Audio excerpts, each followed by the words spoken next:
A biblical perspective on life, culture and current events. This is 2020 on Vision. Well, an important election on the way, and Michelle Pearse back with us, CEO of the Australian Christian Lobby.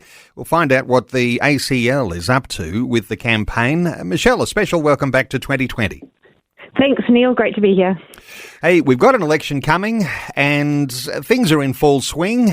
There's a news poll out. What are your big ideas about what's happening if we're looking for a big picture outlook from the Christian Lobby?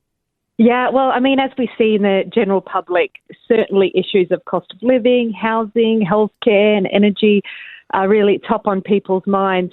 But as Christians, you know, we should be more thinking of the values of our major party leaders, as well as the values of other party leaders as well. You can see that Albanese and Dutton are very much appealing to the back pocket because, you know, cost of living is such a big issue in our nation at the moment. And when you hear their speeches, you can kind of reflect on, you know, in terms of the budget speech, where they're coming from. And Albanese's speech is very much focused on tax relief and those cost of living pressures. Dutton took a more slightly focus on Australian values, you know, who we are as a people. He said things like we're the best nation in the world. I love it when leaders say that because I agree. He said that we're stoic, we're fair, and we're quietly patriotic. So when we're looking at the big picture, I'd really like to see more values language from our major leaders. But not the kind of values that we're used to hearing that I frankly think people are tired of hearing, you know, things like inclusivity or equity or diversity. I think more and more to the Australian people that's sounding like gaslighting, and I just think people are kind of sick of hearing about it. And even hearing things about multiculturalism, people are even hearing that word in a different way that they used to because of what we're seeing break out on our streets and with, you know, strongholds of value systems that are very different to ours. So, you know, I'd like to see our leaders speak more about protecting our nation, protecting our values, speaking about who we are, and presenting a value system and a vision for our future that isn't really, you know, isn't just about the tax cuts and the fuel excises and the things that are going to affect us, our back pockets in our daily lives. I think there's a bigger picture at play here we've got to be conscious of. Okay, so if our leaders, and we're talking about Albo and Peter Dutton, if they're not talking values, it's a little bit like that's intentional, I can hear you say, like gaslighting, because some of the issues around values are so serious. Hey, we've got the new news poll results out today. Labor leading the coalition 51 to 49 on a two-party preferred basis at the start of the campaign, and pointing towards what is a likely hung parliament. So this is what makes it very important, isn't it? Because you've got two much the same parties, Labor and the Liberal National Coalition, and a hung parliament might mean that could be some extremist groups, maybe even on both sides, that help to form some sort of balance of power or power-sharing arrangement. What are your thoughts on where we're headed? It's a major concern, and our campaign has been heavily focused on reducing the influence of the Greens. Now, the Greens are the most anti-Christian party, and their policies reflect that. People say, you know, the Teals are Greens. The Teals are certainly very left-leaning, but I don't think they're as bad as the Greens. Well, in terms of the Greens are very outright in their anti-Christian policies. And we're right to be concerned of a power-sharing arrangement, particularly with the Greens. And if Teals are to share power with the coalition, then we need to ensure that the coalition aren't going to compromise to perhaps some left policies that the Teals are pushing that are antithetical to Christian values. But what we do know about the Greens, they are fundamentally anti-Christian. They don't want scripture teaching in schools. They don't want chaplaincy in schools. They believe that our beliefs on sexuality are hateful and discriminatory, and as such, you know, they want to see Christians forced to adhere to their version of what sexuality is. They're pushing for more deaths in the states. They want more abortion. They want more euthanasia. They're threatening conscientious protections of doctors.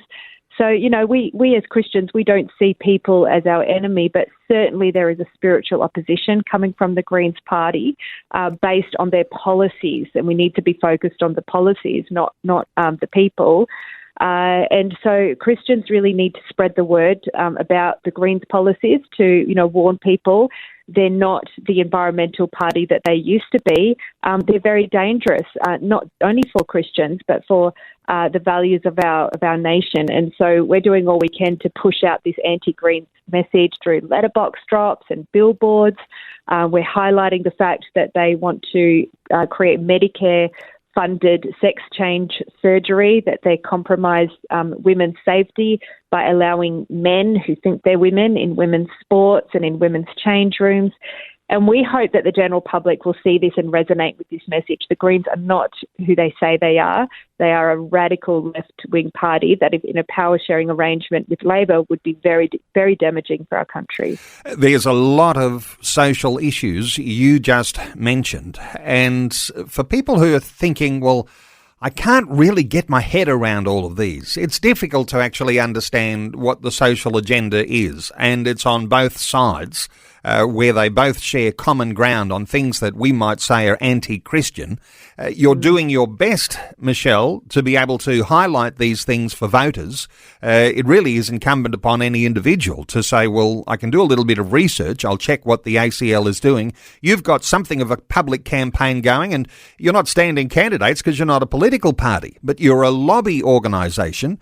How are people going to understand these issues as they begin to unfold? I mean, there's power in simply knowing, and I think our role with the Australian Christian Lobby is to provide as much information as we can to the Christian constituency so that they understand where the parties stand, not only Labor and Liberal, but all of the parties, so that they can weigh up the policies and determine their vote according to what they know. And so we've actually asked the major party, or actually we've asked all parties 18 questions, and we've put their responses, all those that have answered, on our website under the different categories, so people can literally go on and compare the parties. But we've gone a step further because I understand people are time poor, and or because they haven't really been in the space of understanding the history and the background of these policy issues. They want something more succinct. And so we've given a rating to every one of these policy positions, and then created a bit of a guide in terms of which party actually aligns best with Christian values. And so they can download that, share it amongst their friends as well to give them a good view. But we've also got a how-to vote. It's not only important who you vote for, but how you vote, particularly how you use your preferences and how you vote in the Senate, really does matter. And so if that kind of went viral amongst the Christian constituency, that churches showed this video, it's non-party partisan, so churches don't have to be concerned that it's leaning one way politically. It's simply information that if Christians knew how to vote and they had the information, then we could really have a significant effect on the outcome of the election. Okay, rating the policies, simple rating system on those policies, just to make it really easy at a glance, but also on the site, as from what I can see, you like to take people a little deeper. Say, well, why would we rate that policy like that? What's the Christian biblical value that we might be promoting that says that's why we've rated that policy in that way? I mean, I'm just, taking for granted that, there are going to be some who are going to be across the detail and some who are just going to be looking at these things for the first time and saying, well, how did the ACL come up with that? So simple through to more complicated, more sophisticated ways, that's what people are going to find on this new website? That's right. And I've got to appreciate that people are wanting to delve into the information to different levels. And so, and we don't want people just to take for granted that we've, just to trust the ACL on face value, but just have we will provide that information to show you, well, how we came up with that rating, and provided the major parties and other parties have provided their answers, but we'll interpret it. So, we'll cut through the spin because that's what political parties like to do. Some parties, especially those that align with our values, just get straight to it. They tell us the truth. It's very clear, and so we don't need to provide much of our own analysis on those sorts of responses. But certainly from the major parties, I've read through their responses, and there is a lot of spin in them. And so we'll help you to interpret that and then provide that rating as well. I think it's better than a sort of tick-cross approach. I think it's kind of lazy if we're just looking at a tick cross and then voting on whatever somebody tells us to do. It's really important that we get our heads around where the parties stand on a range of issues because there is a lot at stake. It's not just religious freedom. That's very important. And gender, which is an issue that we're campaigning on. But there's also social policies on gambling, on alcohol advertising, on foreign aid. So we encourage Christians to have a look broadly at a range of policies from the parties. So, Michelle, you send out surveys, and it's not just to, the head honchos at headquarters in their party room who can decide or not whether they'll even respond, but you send surveys to candidates as well. So you've got people who are members representing their communities, their constituencies, and also candidates. So it's a very comprehensive sort of a survey that you do. Yeah, that's right. And we get everybody's, all the candidates' email addresses, and that's a challenge in itself. And we send out a question to them asking how they align with Christian values, and we put their responses up on our website, searchable by postcode. Now, what people will notice is that from Labor and Liberal, we do just have standard responses, which is unfortunate because we really do want to know the values of the candidate, not just their party statement. So I think in the lead up to the next election, we'll put more pressure on and encourage the church across Australia to put pressure on the parties to allow their candidates to respond. If this is a democracy, then we need to know the values of the candidates standing for election in our area. But what I have asked the state directors to do, and I'll do as well, is to provide our own opinion, I suppose, on who the candidates are by our own research and conversations that we've had with the candidates. So that will help the individual to dig a bit deeper on particularly the major parties who haven't allowed their candidates to provide their own responses. Okay, that's australiavotes.org.au to access that website with all the detail that's going to be gradually increased in the lead up to the election. So keeping abreast of where things are sitting, and no doubt there'll be changes and all sorts of swings and controversies along the way that you'll be wanting to help Christian believers understand what's happening in the political process. Hey, very quickly, a couple of issues. In the Northern Territory, there was a petition that was calling for young Territorians to be denied access to hormone treatments and puberty blockers. Is there a very quick little update on that, Michelle? Because it's a significant issue, given that it's been knocked back. Yeah, I mean, I wish it was a positive report, but unfortunately, after a petition that went in calling for the suspension of puberty blockers and the surgeries on minors, they've rejected it going to an inquiry. So we know every state in Australia really needs to do this inquiry because gender clinics are prescribing puberty blockers and cross-sex hormones to children. And, review after review around the world has shown that these are dangerous medications that have lifelong consequences. So we need to have a ban across Australia, not just in Queensland. The federal government's launched its review, but they haven't banned puberty blockers in the meantime. So it's really unfortunate that Northern Territory government refused to act. They did commit to us before the election that they would support an inquiry. So we're just going to ensure that before the end of this term, that there will be an inquiry in the Northern Territory. And just some attention on Brisbane for a few moments, because there's quite a character. He's known as Billboard Chris Elston. He's going to be appearing in court today in Queensland after he was removed from the Queen Street Mall by force by police because he was wearing a sandwich board sign. What's your take on Billboard Chris?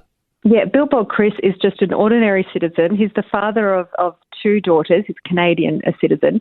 And he is so passionate about exposing the harms of puberty blockers and gender ideology for children that he literally walks around major cities with a sandwich board, and the sandwich board says children cannot consent to puberty blockers.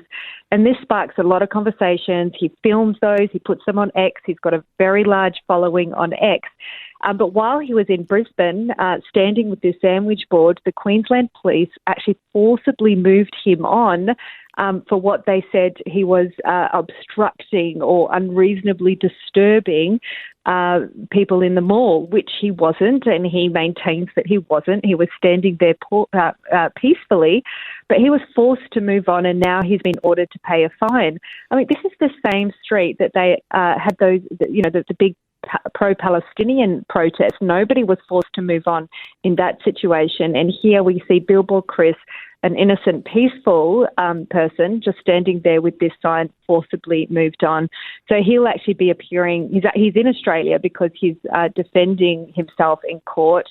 He's defending his right to speak the truth online. The E-Safety Commissioner ordered him to remove a post which criticised an Australian transgender activist, and so he launched the case against the E-Safety Commissioner. Elon Musk is on his side as well. Elon Musk thinks this is unjust for his post to be removed. So we have the Human Rights Law Alliance will actually be defending or representing his case in Melbourne this week. So I'll be going down to Melbourne to meet with Chris on Thursday evening to interview him in a live stream. So if anybody wants to listen to that, they can register to attend to hear that interview. But it's certainly interesting and emboldening just to see Chris, a regular dad, passionate about ending the harms of gender ideology, just doing what he can do.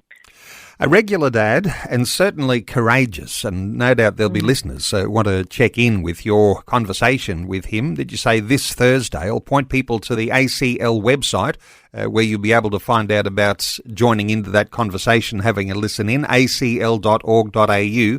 And there'll be a link there too to the Australia Votes website. We've been talking about that. That's where it's going to be a catch-all for a whole lot of values-driven content around being a Christian, what the Christian lobby is discerning from surveys and the way that they're covering the issues in the lead up to this coming election. And you'll be able to get that website, australiavotes.org.au, for detail about the parties and about the candidates. Michelle Pearse. And just that will be ready in by the end of Wednesday. That will be up. Okay, all right. So it's on its way, and look forward to that. AustraliaVotes.org.au. Michelle Pearse, thanks so much for your update today on 2020. Thanks very much. Thanks for taking time to listen to this audio on demand from Vision Christian Media. To find out more about us, go to vision.org.au.